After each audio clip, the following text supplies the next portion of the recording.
Eden Utilities can help your organisation to convert the energy it uses every day into a more sustainable source of supply. We are a professional, totally independent but friendly utility consultancy that can offer any organisation a way of converting its own waste into energy. This provides a number of beneficial rewards. So, if you already recycle items like plastics and paper, you could now use the rest of the waste your business creates to generate power for use back into your organisation. If you don't do any recycling yet, you could start now, without the need for any additional effort or large investment in time or cash to accommodate the initiative. Our Eden Infinity product provides your business with a way of not only helping the planet, but also saving you money. Your business creates waste.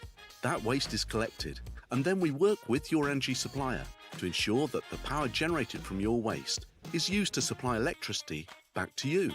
In doing something like this, along with doing your bit to help save the planet and meeting your business's green targets, it provides great PR for your organisation, sending a very positive message to your suppliers, clients and stakeholders. It's something to be very proud of. At Eden Utilities, we pride ourselves on being unique with our continuous innovation, along with our ethos of providing a fully transparent pricing model to all our clients. Our personable approach means we always work with you to find the best for you. We regard ourselves as an extension of your business, a partner. Eden Utilities, your sustainability partner.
I'm only joking. No sound problems this week on Talk of the Town. Hopefully, we have got the A-team from the filming company here to support us. We are live from Cheltenham. We are live from the Johnny Rock Stadium for episode 4 of Talk of the Town.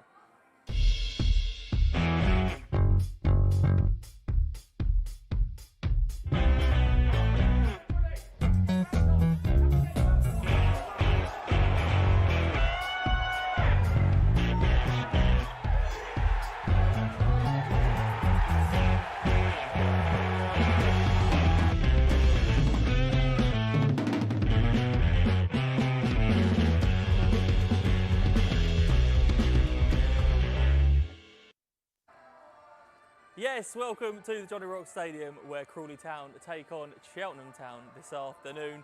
Both sides on good form. Crawley come into the game on the back of 2 wins and a draw against Southend last week, and Cheltenham coming off the back of 2 wins themselves. So both teams red hot form going into this one. Of course, you can watch the live action at home on iFollow. £10 for all season ticket holders. Obviously away from home, season ticket holders don't get a free pass, but £10 you can watch the action. Of that money, if Crawley sell over 500 tickets for themselves for this game, they then start to make money themselves. Your £10 goes straight to our club at home, which is great news. Coming up though, from now until kick-off, we have got lots of exciting content for you here on Talk of the Town, so you can extend your match day. We have got John Yems will be popping by. He'll be announcing 2 new signings. We were supposed to have Erdem Konya, but he's stuck in traffic. He may get here, but if not, John Yems will be here to announce those 2 signings. Sam Gadsden went down to the training ground this week and caught up with 3 players as they took part in our corner challenge. He also caught up with Tony Craig for a really great interview. But first, let's take a look back at last week's action at home to Southend.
The boys have been out, they've had a look at the pitch, they'll be out very soon for their warm-up. The goalkeepers are already here over my left shoulder doing their work with Dean, the goalkeeper coach. But now let's bring you the team news. One change from last week's side as Danny Bullman comes into the side and Nathan Ferguson drops to the bench.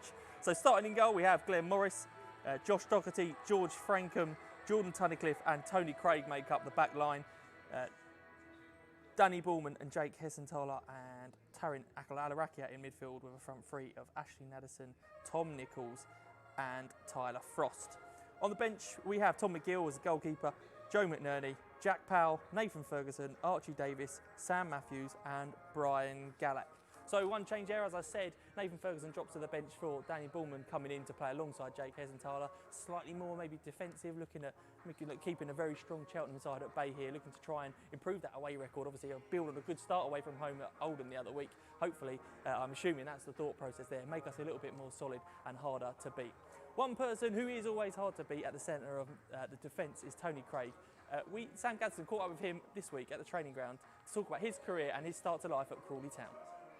Hi Reds fans, welcome to In Depth, a segment of Talk of the Town, the pre-match show before the game against Cheltenham this weekend. I'm joined by Sam Matthews. Sam, how you doing? All good, thank you, yeah. So, new signing, how's it going at Crawley so far? Yeah, it's been good. We've obviously had not a bad start, which has been nice, so we've picked up some results. Yeah, I'm just looking forward to hopefully playing more football, and like we've got loads of games ahead of us now, so it's good to get into the thick of the season really. Busy month coming up. So yeah, if we can keep some good momentum and keep picking up results, it'll be good. And we know there's a few familiar faces around for you from previous clubs and stuff like that. Who do you know, and has it helped you at all going forward? Yeah, obviously I know Tony and Tommy well from Bristol Rovers. I played against a couple of lads that were already in the squad and stuff, and obviously knew the gaffer before I signed, so that's helped. But yeah, it's a really good group here, and I found it very easy to settle in, which has been nice. You know, everyone gets on really well, so definitely helps create a good atmosphere. Yeah. We know that obviously last season there's a few injuries that you had, and you had a few struggles, but you must be happy now to be injury free and just trying to play football. Yeah, obviously had my knee operation last summer, so sort of prior to the coronavirus situation, which was frustrating, but yeah, I'm all over that now and I feel really good. I'm fortunate, obviously, in the Scunthorpe game, rolled my ankle, so yeah, it's been a bit frustrating coming out of the team, but just got to be patient now and work hard, and you know, I feel good in training. It's just a case of waiting until, you know, get an opportunity, really. Going back to the beginning of your career, we know that you started at Bournemouth at the age of 10. Yeah. And you know, how was that? How was that joining a club, you know, such as Bournemouth at such a young age? Yeah, it was great. It's a good club to come through and a good club to have sort of like your education as a player really coming up. So yeah, I was really grateful of the time I spent there. I was there from 10 till 20 in the end, so you know a lot of the staff and made a lot of good friends over my time at the club. Mainly obviously ended up playing most of my games going on loans, and that's what benefited me in terms of moving on in my career. But yeah, it was a good experience to be somewhere where, you know, they do things properly, and I think it's probably benefited me as I've moved on. And then obviously you've moved to Bristol Rovers. What were your experiences like at Bristol? Yeah, I enjoyed my time at Rovers. Obviously signed there under Darryl Clark was the first year I signed. I played quite a bit up until sort of Christmas time. We weren't doing great as a team, unfortunately, so he ended up leaving and another manager took over. And I sort of didn't play as much we had a bit of a change of style, so I didn't play as much football in the second half of the season. But no, initially going there was a step up a couple of levels, and I was enjoying the football that I was playing. Like, sort of personally, I was quite pleased. It was just a shame we weren't really getting as many results as we would have liked. And then unfortunately in the second year of my contract, I obviously had my knee operation, and then when I was back fit, there's another new manager again, and you know, I kind of got myself back into contention, and then literally the coronavirus happened sort of the following match day, so all the football came to a stop. So yeah, it's been difficult having such a long time without playing regular games, so that's why I'm really looking forward to this season and coming here and joining this club. So it's an opportunity for me to play plenty of games, and I'm looking forward to getting into all the thick of the action now.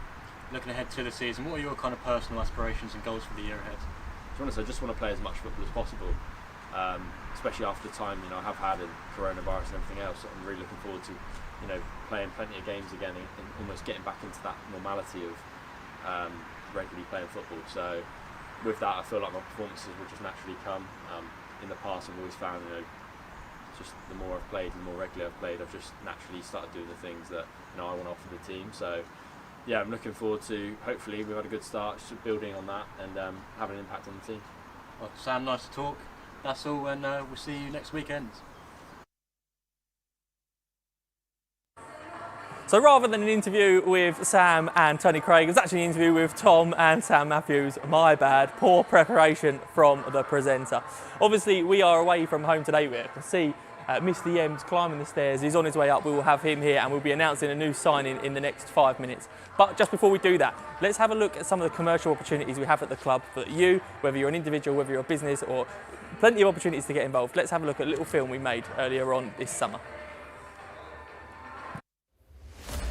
This is my club. This is my club. This is my club. This is my club. These are our colours. And these are our colours. And these are our colours. And these are our colours.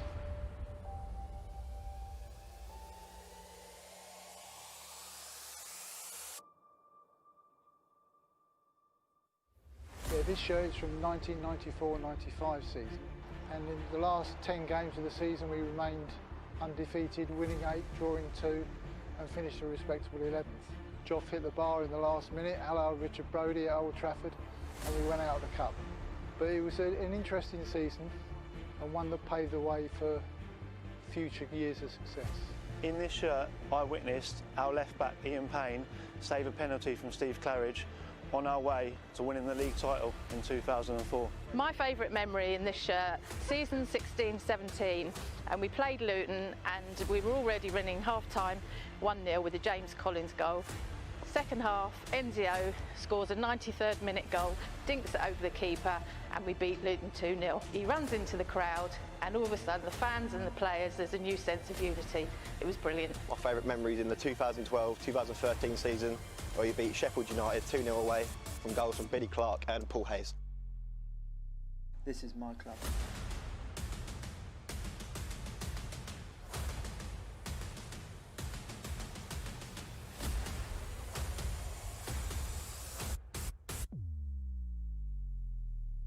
And these are our colours.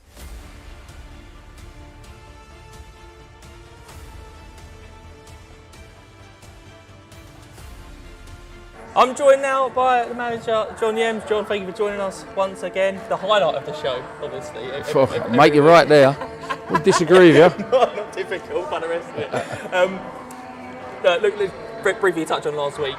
I think a lot of people felt it was a point dropped because of the position we're in the game. But actually, when you come away and think about it, that's 7 points from the last 3 games. There's a lot to be positive about. Yeah, but it was still 2 points dropped. Dress it up as what way as you want about it, because we want to win every game. And listen, it's gone now. As I said, you can't influence that. You can only influence what's going to happen. And hopefully that's what we're going to do today. And obviously today, a completely different opposition in Cheltenham. So obviously Southend came down from the league last year. Cheltenham, very, very positive season last year for them, losing out in the playoffs. We've brought in Bully and Jake Kissenthaler today for the first time, I think, starting together. Is that about being solid, or what's the thought behind that? No, we just bought them. Jake started last week, and he done well. You know, he put himself about. He played last week. Played a pair of them today. It's just injuries and everything else, and I think we need a little bit more energy in the middle today and a little bit of a different game plan, so we'll see what happens. And sort of touching on a different game plan, Cheltenham, they built their success last year on a good defence. Other than in the playoff final where I think they shipped 4, other than that, they were actually really solid at the back, and that's sort of what they built their success on. Are you expecting much of the same today? Are you expecting them as the home side to be coming at us a bit more? Well, it's difficult, as I said to you, we're no crowd on that here. It's very funny to be the home side, but we just got to play the way that we play and concentrate on what we got to do, and we know it's going to be a tough game. They're a good side, but you know, let's hope that we do what we can do, and then it's game on. And a couple of reinforcements in the week. Erdem was going to tell us about him, but obviously he's stuck in traffic. Can you tell us about the 2 new signings? Yeah, we signed a boy that played against us for Maidstone. We knew him from his Doncaster days. Max, he's going to be a forward for us. A very, very young lad, but I think he's got a bit of potential. 22, and we've signed another lad, left-sided player, and his name's Nico. And he's got a very Greek surname, and for the life of me, I wouldn't even attempt to pronounce it.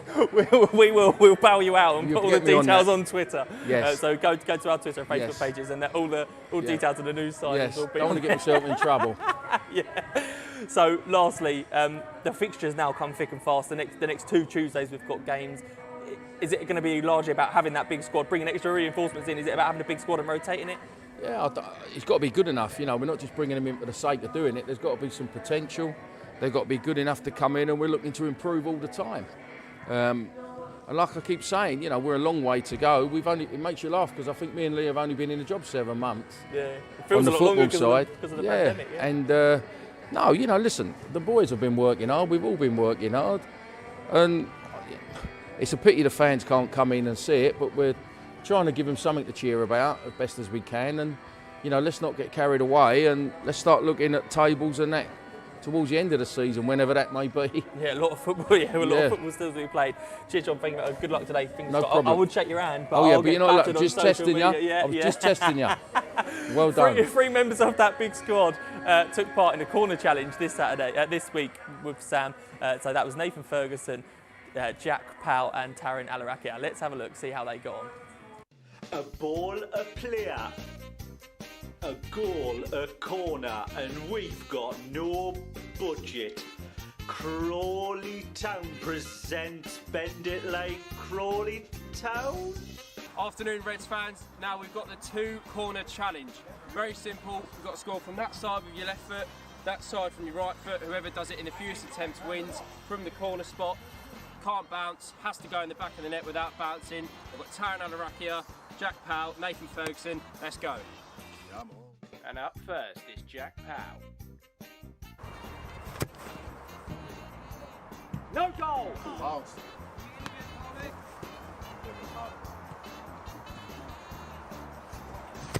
Yeah.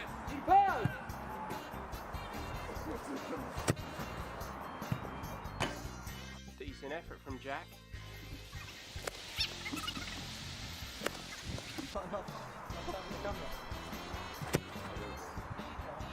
Yes, Jack Powell! Get in. Jack's in for 6. Can Fergie do any better? Oh! Ball. Oh my God, good ball.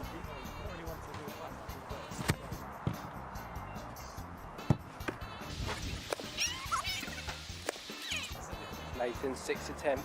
Can he level it up with Powley? Yes, Fergie! Yes, he can. What a strike from Fergie. Up to Taryn to match the others.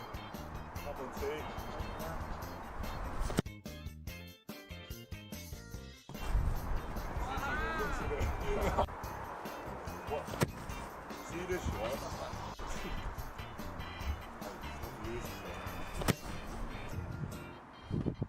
Oh, hey, nearly.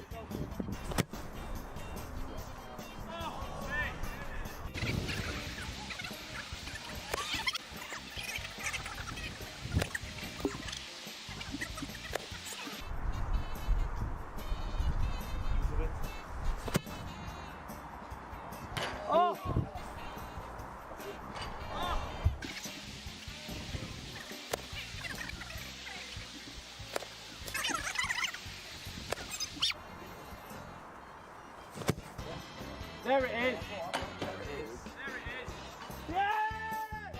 Taryn's in for 11. Time for the next round.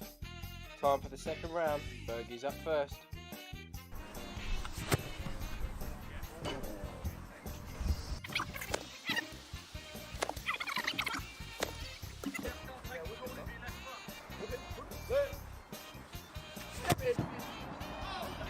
No! Oh, what did I say?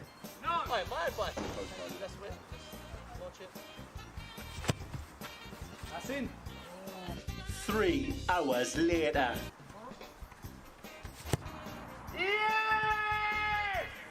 Nathan eventually gets there in 25. Can Taryn do any better? Go on, 2. Let's It's watch it. happening in 1. I'm not gonna lie, I really felt like I was gonna hit myself. Oh no! I love you, I love you. I know that. Taryn!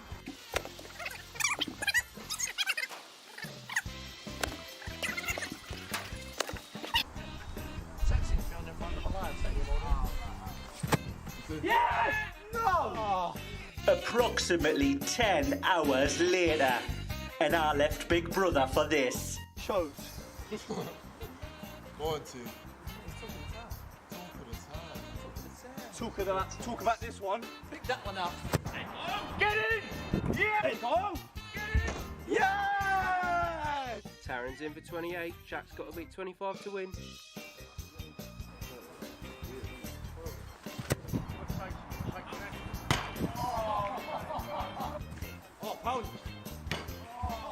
Oh my God, I don't believe it. Jack's got it in 1. He's today's winner. Right, that's the 2-footed corner challenge done. Lads, who do we think's come out on top of that one? It's a one-horse race. Me. Hey, you gotta watch it, see. I can confirm the winner is Jack. Congratulations. We'll see you again next week. Nice, Parley. Nice, Parley.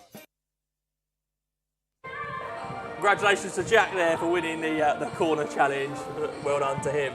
Slightly new segment here on Talk of the Town this week. I'm delighted to say I'm joined by Luke from the media team at Cheltenham to get the opposition's view of what they're expecting. Obviously very biased here on Talk of the Town every week. It's all about Crawley Town.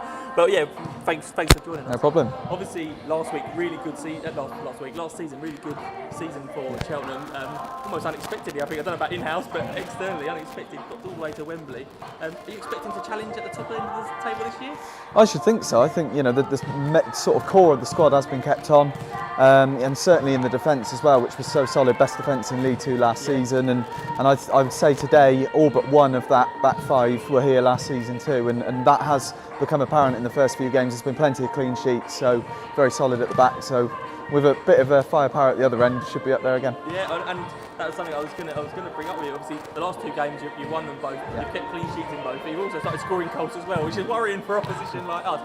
Have you added firepower in this over the summer? Yeah, absolutely. I think Alfie May came in January. He scored 6 and 12 at the end of last season. He's on the bench today, so maybe expect to see him feature in the second half. But there's plenty of depth there. Ruben Reid scored 2 in the EFL Trophy midweek. He's always scored goals, and also he's on the bench too, so there's another option. But George Lloyd, he's a young lad, came through the academy, he's at front today. And Andy Williams, who we know again, has been around for years, he's up front. And they've all got a goal apart from Alex Adai this season, so already they've all chipped in with at least one already this season. Yeah, good for you. Not sort of looking off the field, obviously we're similar sized clubs, really, both small clubs in the sort of the bottom tier of the football league. I know we've had our struggles and we've tried to keep going, and we're putting on things like this. Like, I'm assuming it's the same with Cheltenham. What's been going on over here over the summer? Yeah, absolutely. Well, obviously with the playoffs, we had to kind of think of new ideas. Of course, with no fans commercially, trying to bring things in. So we had the cutouts down in the paddock below us here and in the Speedy Skip stand over there. And that brought in a bit of revenue, and we also donated 10% of profits to charity too, which was a nice angle for us too. So, and also now it's looking at digital sponsorships and little things like that. It's just new. It's a new world, isn't it now? So it's just got to come up with new ideas and try and go from there. Really. I think obviously because you had that long break, and then they ended it on points per game, and then you had to almost come back for the play. Yeah. Do you think you've been advantaged by coming back for that period, or do you think you've been disadvantaged on clubs like us who have been out since March? It's really hard to say. I think that there's a bit of both. There's arguments for both, but I'd say sort of that disruption. They came back and then had to go back off again. Some would say, oh, they'd be a little bit sharper, but it's really hard to say whether it would make a difference. And also, you've got to think of sort of financially with the playoffs as well. Teams being tested, and that comes at a cost. So, in some ways, it's a difficult one with the playoffs. Unless you win it, there's not much benefit, especially when there's no fans in the ground as well. Yeah, absolutely. So finally, obviously from a Cheltenham point of view, what are you expecting to happen today, and give us a score prediction? Well, I know Crawley have won the last 3 fixtures 1-0, but there's no Ollie Palmer, no Ollie Palmer. So I'd say certainly last season a big highlight here was the home form. So I'd like to say 2-1 Cheltenham today. Well, I personally hope not. Luke, thank you for giving up your time. Really appreciate that. Really added to the show. Thank you very much. We just mentioned there about finding new ways of supporting the football club. One way you can support Crawley Town is by backing Bournemouth.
Okay, delighted to say I'm joined by Gary Smith. We're frantically miking up here. It's all going much easier, much more difficult away from home than it is at home. But delighted to say Gary's joined us.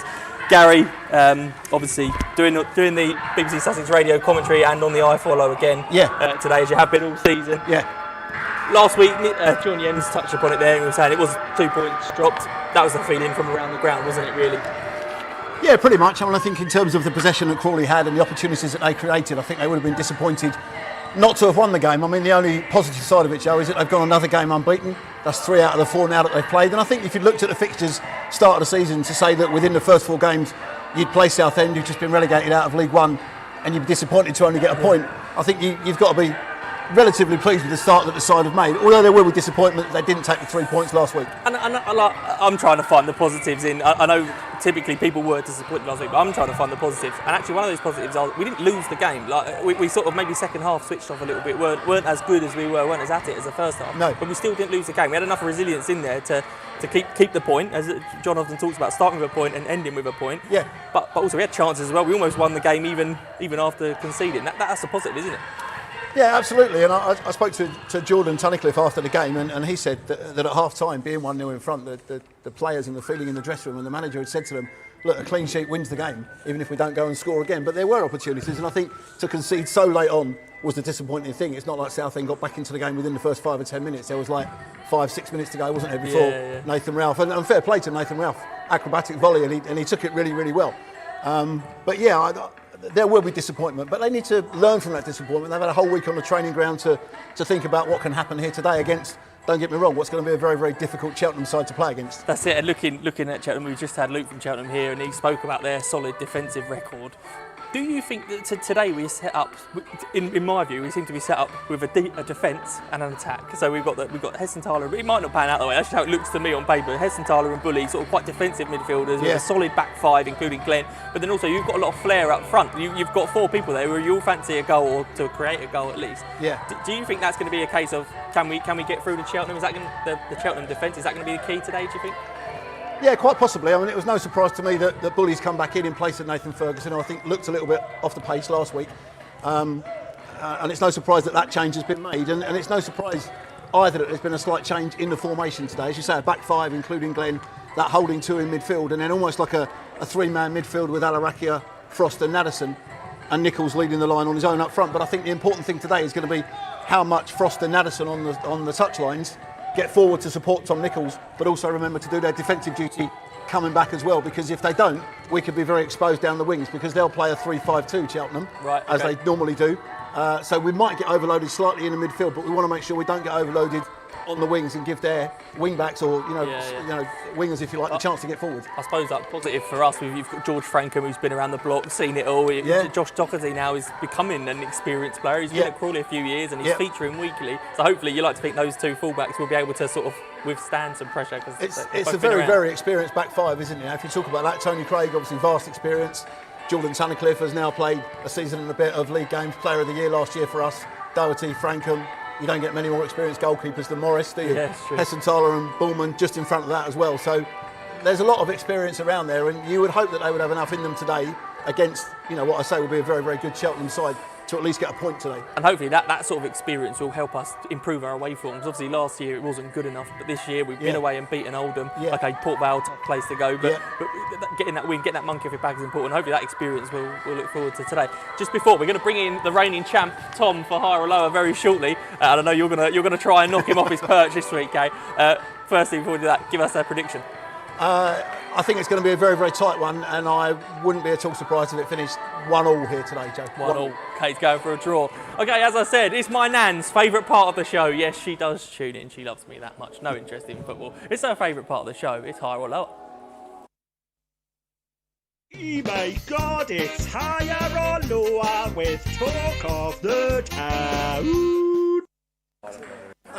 What? Are we back on? Okay, we are back. It's higher or lower. I am fiddling around with my paper. I have spent an extensive amount of time finding questions because we have got 2 extremely knowledgeable Crawleyites here. Tom, the reigning champion, with 2 wins from 2. Tom, fancy your chances today against Gary? I think it's going to be a tough task today, Joe. I think there's not. It's a Crawley stat. It's worth knowing. I think Gary's going to know it. So. You've got to beat the best, though, haven't you? So. That is true. If you want to say it, Gary, I know you've been itching to get on the show. Obviously, week in, week out, you've seen us taking part. You've seen some of the questions. You've seen what it's about. You fancy your chances against Tom? I just hope I don't flunk it. I've got this opportunity now to knock him off his perch. We'll just see how it goes. Genuinely, the amount of people I've had message me going, I want to be on Talk of the Town. I want to be on the higher or lower. Desperate to take part in the show. Today is your chance. Without further ado, let's get down to it. I feel like we need some sort of like magic lighting or sound. Okay, question 1. In their history, is Crawley Town's highest ever finish in the football pyramid higher or lower than Cheltenham's highest ever finish? So is Crawley's highest ever finish in the football pyramid higher or lower than Cheltenham's highest ever finish? Hey, what a question. I'm not even sure I understand the question. So basically, who in their history who's finished higher in the football pyramid? Oh, come on. I'm with it. I'm with it. Okay, Tom, the reigning champ, you have gone I've gone higher. higher. Gary, you have gone higher. Okay. The audience itching to know. Look, everyone's coming for higher or lower. I can reveal the answer. Cheltenham's highest finish was 17th in League One in 2006 to 2007. Crawley's was 10th in League One, 2012-2013. It's 1-1. We go to question 2. Both off the board. Both off the board, early doors. Okay, question 2. Mark Yates managed both of today's clubs, managing Cheltenham 257 times and Crawley 47. Did he have a higher or lower win percentage at Cheltenham compared to Crawley? So is he a higher win percentage at Cheltenham or a lower win percentage at Cheltenham than he did at Crawley? Play along at home. Let us know how many you've got. Claire's playing along from the director's box, I can see her. Ben's gone higher, but it doesn't matter. Next week, Ben, next week. Okay. Tom, you have gone. I've gone higher. Higher. Gary has gone higher. I can reveal the answer is higher.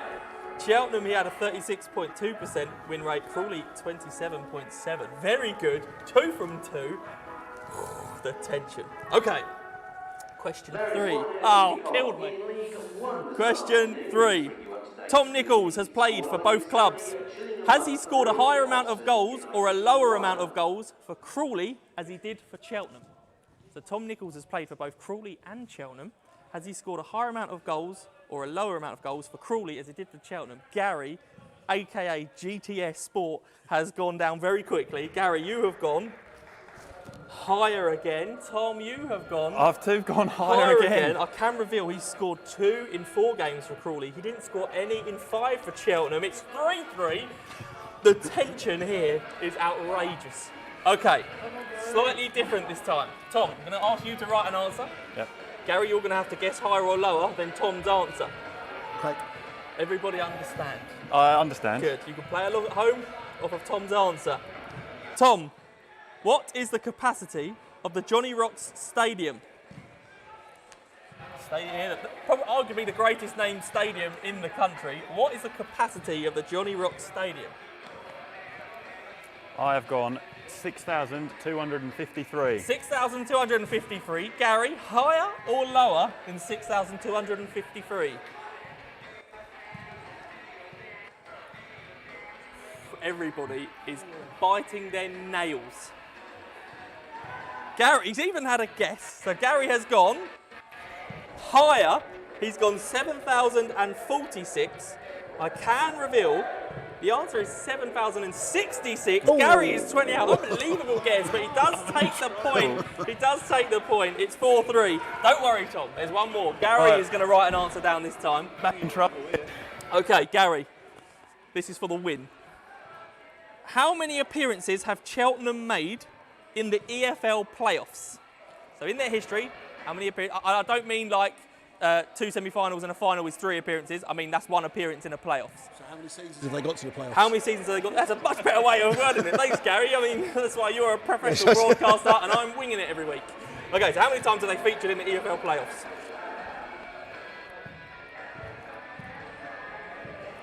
Okay. Gary has gone 4.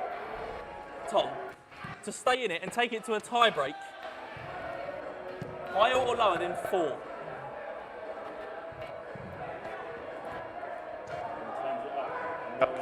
Lower. Tom has gone lower. I can reveal the number of appearances Cheltenham have made in the EFL Trophy is 5. It's actually higher. Great guess from Gary. Gary's over the moon. The crowd are going wild. Huge congratulations to Gary. Tom is kicked off his perch, but not a bad performance to be fair. Unlucky. No, I mean, it's been a good run. Thank everyone for the support online. Yeah, it's been a great run. I'm sad it has to end here at the Johnny Rocks Stadium. Look, a sporting elbow offered by Gary. Gary, that means you will have to come back. You will join us in the Fast Signs pod next week, where we will find some other mug to come and take part in this ridiculous game. We will see then. Gary, I'm looking forward to it. Congratulations. Luckily for everybody at home, that brings us to the end of the Talk of Town. A huge thank you to Ryan Vehicles who have got us here today. Very reliable service from Ryan Vehicles. If you're looking for a vehicle or car of any sort, please get in touch with Keith. Great guys down at Ryan Vehicles. Thanks to them for getting us here. Thank you for everybody for taking part. Thank you for the crowd who have come in for higher or lower. Thank you very much to the filming company who once again have put off an almost perfect production. Almost perfect. What can we say? They are very good. Obviously, go over to the Crawley Town website and log into your iFollow for the 3 o'clock kickoff where Gary will be, the victorious Gary, sorry Tom, the victorious Gary will be giving us the commentary. Join us again next week from the Fast Signs Pod as we take on Morecambe. Come on you Reds! Everybody wave. What a show!